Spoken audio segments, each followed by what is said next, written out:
The Subaru Impreza can push back against the Mazda 3. It can certainly take the fight to the new Hyundai i30. But let's find out if it's the right new car for you.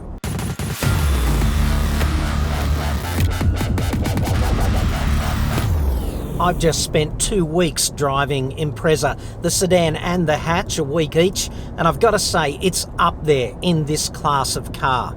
If you're in the market though, there is an astounding choice when it comes to these so-called small cars. So instead of just saying to yourself, oh, I like that one, I might buy it, which in my view is the worst way to do this, the best way to do it is to look at the features and the unique points of difference offered by this car and that one, and make your selection, at least in part, based on objective criteria. So let's run through that with Impreza. The two major points of difference with an Impreza, compared with most cars in the rest of the market, are the Eyesight safety system and symmetrical all-wheel drive. So let's deal with both of those. Eyesight is a brilliant camera-based system. There's two cameras, they're just up here, they're stereoscopic, they look at the road ahead. This gives you a bunch of safety features like forward collision mitigation, so the car will warn you if it thinks you are about to crash into a car that's stopped ahead. That's brilliant. It'll also stop for pedestrians at low speeds. You also get, and this is a huge plus for ordinary driving even when you're not about to crash, you get adaptive cruise control. And adaptive cruise control, if you haven't driven it, you really should give it a go, because unlike conventional cruise, it looks at the traffic ahead. Let's say you set the cruise to, 110 or something, and then there is congestion ahead, and the congestion's doing 80. The car will automatically come up behind the congestion, it will identify this problem, and then it will just adapt by slowing down and maintaining a safe following distance. And then when the congestion evaporates, you'll just get going again at 110, and this will happen seamlessly in the background. The newsflash for Impreza, of course, is that you get this adaptive cruise control functionality built in with Eyesight at about 25 grand plus on road costs. If you want adaptive cruise with a Mazda 3, you have to buy the SP25 Astina, which is going to cost you at least $10,000 more. So that's an amazing value proposition if you plan on doing a lot of freeway driving in your new small car. Symmetrical all-wheel drive is a huge advantage on the tractive effort front every time there's a reduction in the amount of grip underfoot. Like when it rains, or if you go to the snow and you've got to drive across some ice or some frost or something like that, or wet grass or mud or an unsealed road. You've got the same amount of drive being transmitted to the road, but it's divided by 4 wheels instead of 2. So effectively, the grip level can drop by half and you can still keep going. Many vehicles with all-wheel drive, notionally, are actually just front drive most of the time, and they wait for wheel spin to engage the 4-wheel drive system.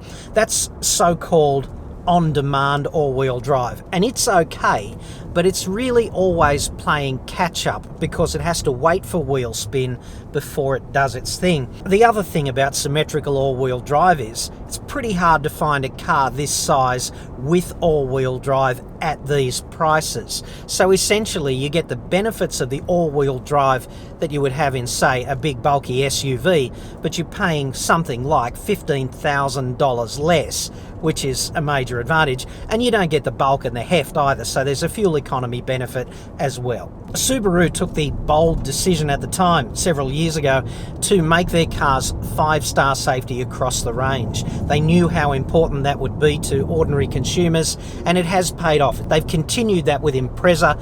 It's a 5-star car on safety and crashworthiness criteria, and when you add it to the Eyesight system that I talked about earlier, it's just a brilliant vehicle in terms of the safety systems on offer. I've been quite critical of Subaru's service interval for some time. For many years now, it's been stuck at 6 months, 10,000 kilometres, whichever comes first. And thankfully, they've turned that around with the new Impreza. It's now 12 months and 12,500 kilometres, whichever comes first. That's a huge plus, especially for you if you don't drive that far every year. You'll be able to go back to the dealership, once a year instead of twice a year, and Subaru tells me that over the first 3 years of ownership, they've cut just over $900 off the servicing cost compared with the previous model. This 2017 Impreza is an all-new car. It's built on a new platform, Subaru's global architecture. You can tell straight away that it's very rigid. It's an engaging, direct sort of drive experience. It's not disengaged from the road and sumptuous in the way that perhaps a Lexus is, or even a Corolla, in that I'm not really driving experience. When most people test drive a car for the first time, they don't spend their time really evaluating the car because, let's face it, most people spend their lives driving one or two cars, the same cars, every day, in and out for several years. And then when you get in a new car, it feels very different. The control feedback's different and the whole experience is different. There's different technology if your car is substantially old as well. So there's a lot of accommodation taking place and not, frankly, a great deal of evaluation. So what I can tell you about the Impreza is that Subaru is really good at ergonomics, and that would be all of the engineering factors that have to do with human interaction with the vehicle. That includes things like where are the controls placed and how do they work and how instinctively do they operate? What feedback do they give you about the driving process? Do they tell you what's going on? And I'd have to say yes, in almost every case with this car, it's all quite intuitive.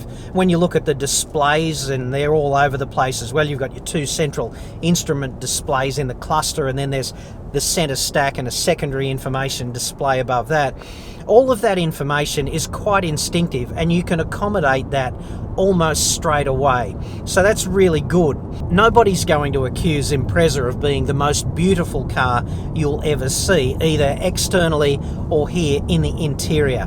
But certainly its ergonomic integration is absolutely brilliant. The steering wheel, for example, feels fantastic. You grab it and you go, yeah, WRX's little brother. I can see that.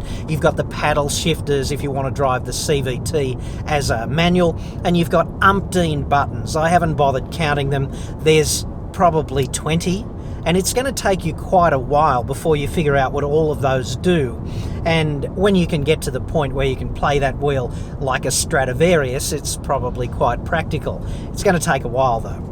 The top two spec levels of Impreza come standard with GPS, and the newsflash there is it's TomTom. So thank heavens for that, because in-house GPS is also awful. TomTom only does GPS. They know what they're doing. They do it very well. You get TomTom with Impreza, that's a plus. Unlike the Mazda 3, for example, which has a choice of two different engines and two different transmissions, with Impreza, one engine, one transmission, a 2-litre Boxer petrol engine and a CVT transmission. Now on this CVT transmission front, if you're in the market seriously considering Impreza, you're going to be watching, 50,000 different online reviews, and a lot of those reviewers, I'm tipping, are going to be pretty critical of the CVT, and I think that's unjustified. Early CVTs tended to drone on quite a lot, and they weren't that engaging to drive, but I think Subaru's done a great job tuning this CVT, and on objective criteria, you'd have to say that a CVT is as good as a good conventional automatic. I didn't say it's the same as, because it's a different drive experience, right? There are different things about it. It's got different strengths and different weaknesses. But overall, you put all those factors in a blender and see what runs out at the end. The smoothie coming out of that blender is going to say, tastes about the same in terms of drive quality as a conventional automatic transmission. Most reviewers suffer from a weapons-grade dose of confirmation bias when they assess CVTs. They look for reasons to hate the CVT, and in this case, it's completely unjustified. Engine performance is kind of important as well, so why don't we talk about that? Cover me. Going in. So you can basically have any engine you want, as long as the only engine you want is a 2-litre direct injected Boxer petrol engine. The advantage is low centre of gravity because the pistons are operating horizontally and the outputs are up there. You know, it's 115 kilowatts at 6,000 and 196 newton meters at 4,000 RPM, and it'll run on 91 octane standard unleaded fuel. You don't have to tip the expensive premium stuff into it, and it will go better than and drink less fuel than any engine with the old style multi-point injection. If you're worried about keeping up with the Joneses, don't be. Even the bonnet is light, you know, it's only 5 kilos, and that's the only reason a weak bastard like me's been able to hold it here all this time. Because there's no such thing as the perfect car, there are of course criticisms. First and foremost among them, the automated engine start-stop feature. This is the thing that shuts the engine down automatically in traffic.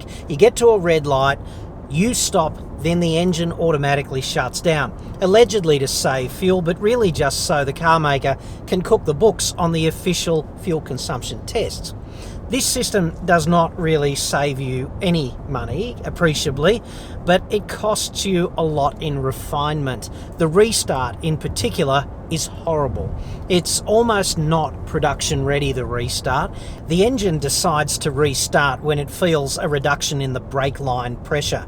What happens is you start lifting off the brake when the lights go green or the traffic moves again, and then the engine says, hey, time to restart and turn and burn, which is all fine and dandy. However, the restart is quite violent, and that means there's an inertial jolt forward that's quite unrefined. So I'd rather that was not a feature of the Impreza. You can actually turn it off. There's a button down here, you just nudge that and a warning light comes up on the information display. It tells you you've turned it off, which is fine. The problem with that is, apparently, every time when you get back in the car to go driving, it's active once again. So if you don't like it, you have to turn it off every time you drive the car. Imagine if the lights in your house worked this way. I don't think you'd be very happy. Anyway, I just think that's a minor sort of inconvenience, an annoyance to the right or wrong sort of person. And the next thing we got to talk about is the Spacesaver spare tyre, because Subaru's done a fantastic job building this vehicle with these additional features like Eyesight with adaptive cruise that make the vehicle fantastic for driving on the highway. And you've got symmetrical all-wheel drive, which is fantastic if you've got to deal with compromised traction situations like dirt roads or dirt roads in the rain, or ice and snow if you live in a cold place or you just want to go skiing several times a year. So you get a flat tyre, you put on the Spacesaver, and let's say it's the middle of the night, you're on the freeway and it's raining. Worst case scenario, you will be limited to 80 kilometres per hour, and in my view that's a bit dangerous, with the traffic potentially closing on you from behind 30 kilometres an hour faster than you're allowed to drive. Final criticism here is the driveline refinement itself. This is a negative feature of the CVT. In dithering situations in traffic, you know, when the traffic's speeding up, slowing down, you're on the gas, you're off the gas, at times, and it does not last for more than a few seconds, there's a bit of toing and froing longitudinally, sort of vibrational feedback in the transmission that is absolutely a product of the CVT and the way it operates. It's not a deal breaker, but it is not as refined as a conventional automatic transmission or a well-driven manual. There's no manual transmission available, and I guess that's going to affect you if you want to teach a young kid to drive in Australia. Manual licenses require experience in manual transmission cars. You can't have that in an Impreza. It's CVT transmission only, so you either suck that up or you buy something else, I guess. This is going to be a commercial challenge for Subaru because the manual transmission is often inserted into the range sort of towards the bottom so that they can drive the price down. Subaru can't do that, and they're already a little bit hamstrung with the equipment level, you know, because symmetrical all-wheel drive means that there's a viscous coupling in the centre as well as drive components to the rear that you don't have to fund if you're a manufacturer of, say, a Hyundai i30 or a Mazda 3. And then of course there's Eyesight in 3 of the 4 specification grades, which adds another $1,500 or so to the manufacturing cost.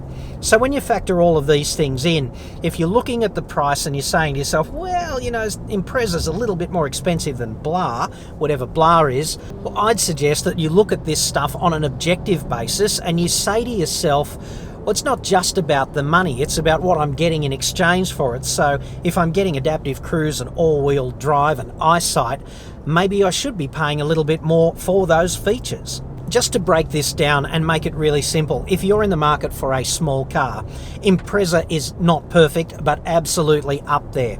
And if I was you, what I would do is put i30, Mazda 3, Impreza and Kia Cerato on a short list and then go out and drive those ones at the price point you're thinking about spending. Compare them directly like that and then write down a list of the features that are really important to you and see which one of those 4 cars ticks the most of those boxes. If you haven't driven adaptive cruise and you haven't tried Eyesight, I strongly suggest you go and taste test those because they are a real plus.